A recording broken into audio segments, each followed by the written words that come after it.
रेखा के पिता दिल्ली में किसी तरह अपने और अपने परिवार का पेट पाल रहे थे। पर एक दिन, अरे रमेश, तुम्हारी बेटी के तो समझो भाग्य ही खुल गए। वकील लड़के का रिश्ता आया है। अरे वाह, कब करना चाहते हैं शादी? वो लोग तो जल्द से जल्द ही करेंगे। बाकी शाम को मैंने रेखा को देखने के लिए बुला लिया है। तेरा घर छोटा है तो तुम लोग मेरे घर ही आ जाना। राकेश और उसकी बीवी सारी तैयारी के साथ रोहित और रेखा की शादी कर देते हैं। लेकिन अगले ही दिन, देखो रेखा, शादी भले ही हो गई है, लेकिन तुम ये मत सोचना कि मैं किसी जोरू के गुलाम टाइप रहूंगा। रेखा को रोहित की बात अजीब लगती है। मैं ये तो सोच भी नहीं सकती और ना ही चाहती हूँ, लेकिन शादी के अगले ही दिन इस तरह की बात की उम्मीद भी नहीं थी। रोहित रेखा के मुंह से ये बात सुनकर गुस्सा हो जाता है। अरे, काफी जबान भी चला लेती हो।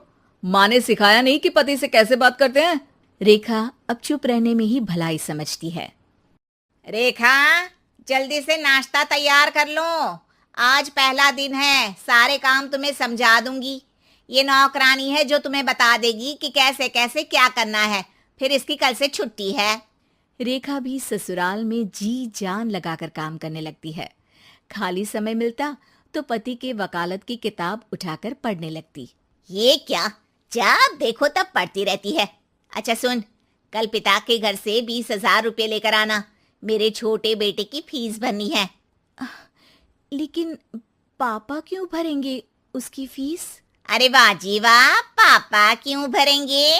तो ये बता, हम क्यों रखेंगे तुझे यहाँ? क्यों खाना देंगे फ्री में?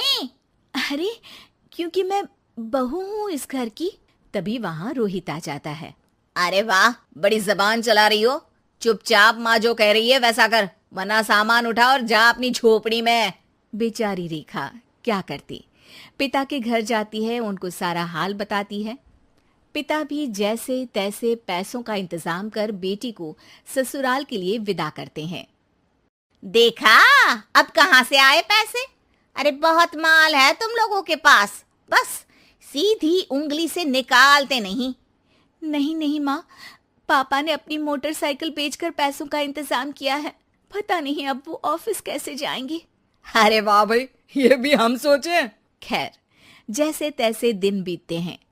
रेखा जहाँ एक प्यारे से बेटे की माँ बनती है, तो वहीं उसका वकालत की किताब में ज्ञान और गहराता जाता है। हे भगवान, बुरे फंसे। ये केस तो लगता है कि मैं हार ही जाऊंगा। देखिए, मैंने आपकी इस केस की फाइल पढ़ी थी। इस केस को जीतना बहुत ही आसान है।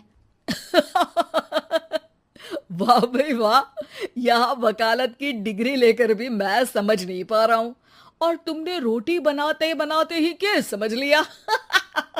अरे जाओ जाओ, जाकर मुन्ने को संभालो। केस मैं संभालूंगा। ए लड़की सुन, जाकर अपने बाप के यहाँ से 3 लाख लेकर आ। पूरा घर फिर से बनाना है। छोटे की शादी करूंगी तो छोटी बहू को कहाँ रखूंगी? पूरा घर तो तूने घेर रखा है। ऐसा मत बोलिए माँ जी, पापा इतना पैसा कहाँ से लाएंगे? अब तो वो रिटायर भी हो गए हैं। हाँ, तभी तो बोल रही हूँ, रिटायरमेंट के पैसे तो मिले होंगे ना। लेकिन वो अगर आपको दे देंगे तो बुढ़ापा कैसे काटेंगे? रोहित रेखा की बात सुनकर गुस्सा हो जाता है। ए सुन, चल अपना सामान उठा, अपना बच्चा उठा और निकल यहाँ से। रेखा के लाख आग्रह के बाद भी रोहित और उसकी सास उसे घर में नहीं रखते। पापा, मैं तलाक चाहती हूँ। बेटा, मेरे पास वकील के पैसे नहीं है। पापा, आप मुझे वकालत करवा दीजिए, अपना केस मैं खुद लड़ूंगी। इस बार रेखा के पिता भी उसे ससुराल ना भेजकर रिटायरमेंट के पैसों से वकालत करवाते हैं। और फिर एक दिन कोर्ट के बाहर, रोहित, आज तुम अपना ही केस हार गए, वो भी उस लड़की से जिसकी तुमने कभी कदर ही नहीं की। रेखा, मुझे माफ कर दो। मैं इतनी बड़ी अमाउंट कहाँ से लाऊंगा? मैं हर महीने पैसे नहीं दे सकता तुमको। पैसे वहीं से लाना जहाँ से तुम मेरे पापा को लाने के लिए मजबूर करते थे। एक पिता अपनी बेटी की शादी उसकी खुशहाली के लिए करता है, ना कि सारी जिंदगी कर्जदार बनने के लिए। अरे, मेरे ही बेटे की किताब पढ़ पढ़ कर ज्ञान बांट रही हो। वकालत की किताब तो ससुराल में ही पड़ी थी ना। बिल्कुल, यहाँ मेरी गलती रही। जिस पैसे से मैंने इसकी शादी की थी, मुझे वो पैसे पहले इसकी पढ़ाई में लगाना चाहिए था। और आज रेखा एक जानी मानी वकील के रूप में काम कर रही है।